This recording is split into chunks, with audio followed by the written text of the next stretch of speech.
Hello students, मैं राजकुमार आप सभी का राजकुमार एजुकेटर चैनल में स्वागत करता हूं। आज मैं 12th क्लास के बच्चों के लिए सब्जेक्ट इकोनॉमिक्स चैप्टर नंबर 9 जिसका नाम है पूर्ति का सिद्धांत एवं लोच पढ़ाने जा रहा हूं। इससे पहले हमने पहले पार्टों में हमने पूर्ति के बारे में पढ़ लिया है कि पूर्ति क्या होती है। एक बार और पूर्ति के बारे में बताना चाहूँगा। पूर्ति वह होती है यदि कोई दुकानदार किसी वस्तु को बेचने के लिए तत्पर है तो उसे पूर्ति कहा जाता है। अब हम बात करते हैं पूर्ति फलन की। पूर्ति फलन किसी वस्तु की पूर्ति तथा इसके निर्धारित घटकों के बीच फलनात्मक संबंध को पूर्ति फलन कहा जाता है। यानी कि किसी वस्तु और इसके निर्धारित घटकों के बीच फलनात्मक संबंध को पूर्ति फलन कहा जाता है। यह फलन यह प्रदर्शित करता है कि एक वस्तु की पूर्ति की मात्रा किन घटकों से प्रभावित होती है। यानी कि इस फलन के द्वारा ये पता लगता है कि पूर्ति की मात्रा किन किन घटकों से प्रभावित होती है। यानी कि कम हो सकती है पूर्ति या ज़्यादा हो सकती है। तो घटक कौन कौन से हैं उनके बारे में चर्चा करेंगे। उससे पहले हम इसका समीकरण जानते हैं।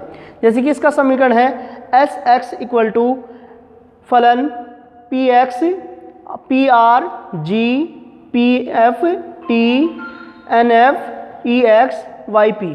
तो ये हमारा समीकरण है। इसके बारे में हम डिटेल में जानेंगे कि एस एक्स का मतलब क्या है। एस एक्स का मतलब है वस्तु एक्स की पूर्ति की मात्रा। एस एक्स का मतलब है वस्तु एक्स की पूर्ति की मात्रा। पी एक्स बराबर वस्तु एक्स की कीमत, price of x. P are संबंधित वस्तुओं की कीमत, यानी कि इससे रिलेटेड जो वस्तु है उनका प्राइस क्या है। जी फर्म का उद्देश्य, फर्म का उद्देश्य क्या है। पी एफ उत्पादन के घटकों की कीमत, यानी कि उत्पादक के जो घटक हैं उनकी कीमत क्या क्या है। टी तकनीक का स्तर, यानी कि तकनीक का स्तर क्या है। एन एफ उद्योग में फर्मों की संख्या, उद्योग में फर्मों की संख्या। ई एक्स व्यवहारिक आशंकाएं। वाई पी इक्वल टू सरकार की नीतियाँ। तो हम इनके बारे में डिटेल में पढ़ेंगे। बात करते हैं पूर्ति के घटकों की। पूर्ति के घटक अभी हमने समीकरण समझा है कि पूर्ति के संबंधित घटक कौन कौन से होते हैं। अब इन्हें हम डिटेल में जानते हैं। वस्तु की कीमत, वस्तु की कीमत का पूर्ति पर क्या प्रभाव पड़ता है। वस्तु की कीमत बढ़ने पर पूर्ति बढ़ती है, वस्तु की कीमत घटने पर पूर्ति घटती है। यानी कि इन दोनों में सीधा संबंध होता है। ऐसे ही बात करते हैं हम संबंधित वस्तु की कीमत। संबंधित वस्तु की कीमत यानी कि related price of related things. दो प्रकार की वस्तु होती है, एक तो स्थानापन्न वस्तुओं के सापेक्ष और एक पूरक वस्तुओं के सापेक्ष। स्थानापन्न वस्तुओं के सापेक्ष यानी कि यदि किसी वस्तु के स्थान पर कोई दूसरी वस्तु कार्य कर जाए तो उसे स्थानापन्न वस्तु कहते हैं।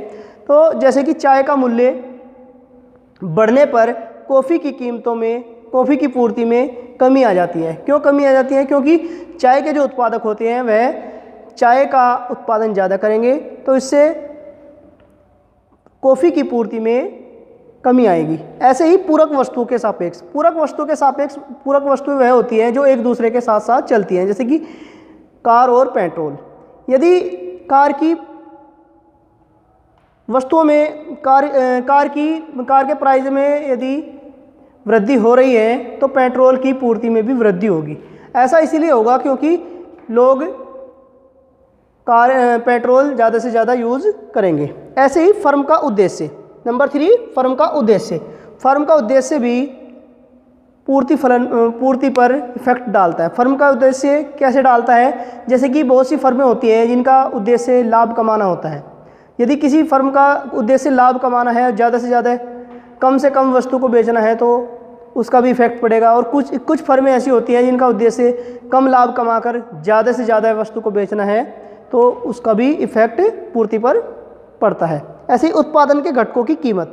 उत्पादन के घटकों की कीमत का तात्पर्य यह है कि यदि उत्पादन के घटक, यानी कि उत्पादन के घटक जो होते हैं जिसके जरिए उत्पादन उत्पादित होता है, उनके घटक की कीमत यदि बढ़ती है तो फर्म का लाभ कम हो जाता है। यदि घटती है तो फर्म का लाभ बढ़ जाता है। उससे भी पूर्ति पर इफेक्ट पड़ता है।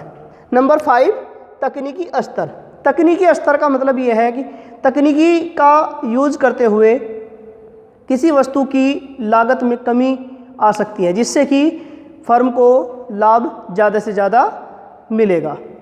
उद्योगों में फर्म की संख्या, उद्योगों में यदि फर्म की संख्या ज़्यादा है तो उससे लाभ की आशंका ज़्यादा होती है, पूर्ति ज़्यादा होती है।